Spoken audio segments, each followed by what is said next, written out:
las pruebas nacionales están en un proceso de transformación para alinearse al currículum por competencias, y por este motivo se introdujeron ajustes en las de matemáticas, lengua española, ciencias de la naturaleza y ciencias sociales, que serán aplicadas este año debido a que los aprendizajes se afectaron por la pandemia. El informe Estrategia de Familiarización con las Pruebas Nacionales, colgado en la página web del Ministerio de Educación, enumera parte de los aprendizajes que no fueron logrados y que serán dejados fuera de la evaluación. Hablamos de la exclusión y de las implicaciones que tiene esto de excluir contenidos para no ser evaluados en las pruebas nacionales. Lo conversamos con el educador y director del Observatorio Educativo, el profesor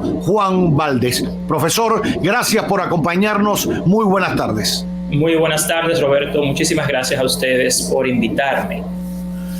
Hablemos un poquito de los temas. ¿Cuáles son los temas que quedaron excluidos? Para comenzar por el análisis de esta materia.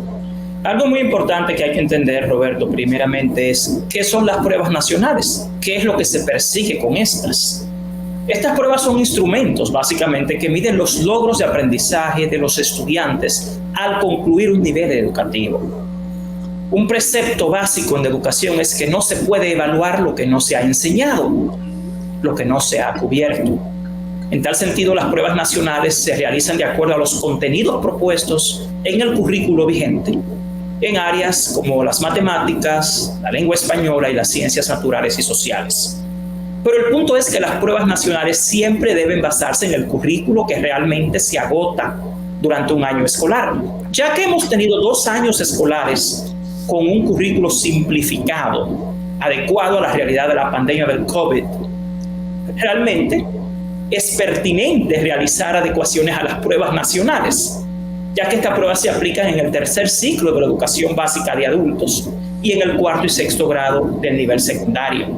La reducción de contenido desde el punto de vista técnico y científico es lo correcto, porque no sería justo ni objetivo científicamente evaluar a los estudiantes en base al currículo general inextenso que tiene nuestro país desde el año 2012, cuando empezó la transformación a lo que es un currículo basado en competencias. Aquí el punto no es que se excluye o que se incluye, sino la pertinencia de la evaluación en base a los contenidos realmente cubiertos.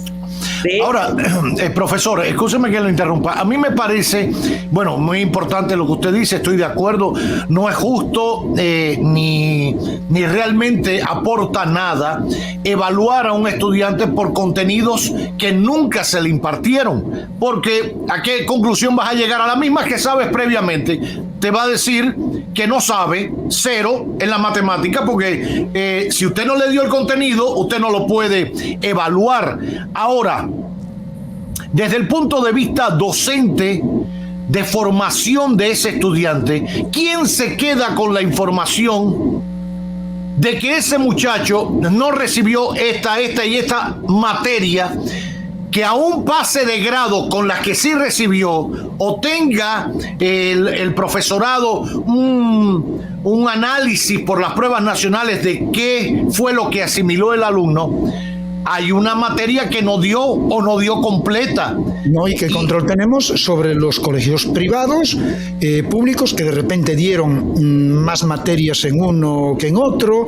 O sea, hay unas diferencias porque de repente vamos a estar evaluando a todos los alumnos en base a que al tope mínimo. O sea, la mayoría no dieron estas materias, entonces en los exámenes de las pruebas nacionales eso no se puede preguntar, cuando hubo otros que sí a lo mejor dieron esa materia. No, realmente recuerden que hubo un currículo simplificado. Hubo una reducción del currículo nacional en promedio de un 30%. Lo que nosotros académicamente hemos estimado es que el currículo original pudo cubrirse durante 2 años anteriores a un 70% en términos de los contenidos. Ahora, no podemos olvidar lo que es científica y técnicamente correcto. Las pruebas nacionales están llamadas a certificar los logros de aprendizajes adquiridos, pero en base al currículo que se ha cubierto. Ahora, ¿qué es lo que pasa en sí con las pruebas nacionales? Esas preguntas que ustedes tienen son precisamente varios de los fines y los objetivos de las pruebas, porque las pruebas nacionales están supuestas a aportar información sobre la calidad general del sistema educativo. Sobre las pruebas se debe hacer lo que se llama un metaanálisis o un análisis de factores asociados. Y aquí se puede validar si los estudiantes están aprendiendo lo establecido en el currículo o no. Pero las pruebas nacionales, que ha sido parte de las debilidades históricas de nuestro sistema educativo, también están llamadas a informar las decisiones sobre formación docente, sobre programas de intervenciones a realizar en las escuelas y sobre acciones que debe tomar el Ministerio de Educación en base a los resultados de este diagnóstico. También es bueno que sepan que a los centros educativos, estas pruebas deben servirles para identificar debilidades y tomar acciones remediales al respecto, porque las pruebas, aunque tienen consecuencias, las pruebas están llamadas también a ser diagnósticas y a informar. Aquí la gran debilidad histórica es que tenemos ya un largo tiempo de pruebas nacionales y esos resultados tradicionalmente no son los que han informado las decisiones que se toman para los planes operativos en el Ministerio de Educación tradicionalmente. Eso es de hecho, profesor, escúcheme que le interrumpa. Por eso es que muchos dicen, bueno, ¿qué sentido tienen las pruebas nacionales? O sea, ya usted ha explicado qué se busca con esto, pero si al final el resultado de lo que usted está buscando en las pruebas nacionales no se convierte en una herramienta de trabajo para el profesorado, para los padres de ese niño, porque yo creo que es importante que los padres conozcamos dónde el niño es fuerte, dónde es débil, en qué materia, dónde debo reforzar, y que el propio alumnado conozca su propio, no el número frío, ni la A, B, C, sino realmente una explicación fundamentada en lo que resultó de esa prueba nacional. No hacemos nada, y eso lo único que hace es justificar las voces que se levantan y dicen, no pierdan tiempo en eso, no gasten energía, papeles, recursos en hacer pruebas nacionales que al final no sirven para nada y es una perdedera del tiempo. Es que evaluar siempre es pertinente, nunca es perder el tiempo. Aquí el tema no es pero si evaluamos y al final archivamos el papel o lo ponemos en el baño o lo clavamos en un clavito, ¿qué sentido tiene? Ya eso sí es un tema de decisiones operativas. Ahora, evaluar es indispensable en cualquier sistema educativo. Eso no Yo estoy de acuerdo. Una pregunta. O sea, esa dicotomía, evaluar o no evaluar, no debe existir nunca en educación. Sí lo que estás diciendo. Mira, con relación a lo que tú dices como padre, por ejemplo, yo soy director de un centro educativo y nosotros sí, con los resultados de las pruebas nacionales, tenemos reuniones e informes. El sistema está diseñado así, Realmente, un centro recibe los resultados de cada estudiante en las pruebas nacionales. Ahora, lo que pasa después con esos resultados, qué decisiones se toman, qué medidas se ajustan, es lo que tradicionalmente en nuestro país ha sido producto de muchas quejas. De hecho, eso es parte de lo que se ha solicitado en el Pacto por la Educación, que haya una correlación entre los resultados de las pruebas nacionales y las acciones que se tomen a futuro para mejorar el sistema educativo. Pero yo sí quiero hacer en esto algo bien específico.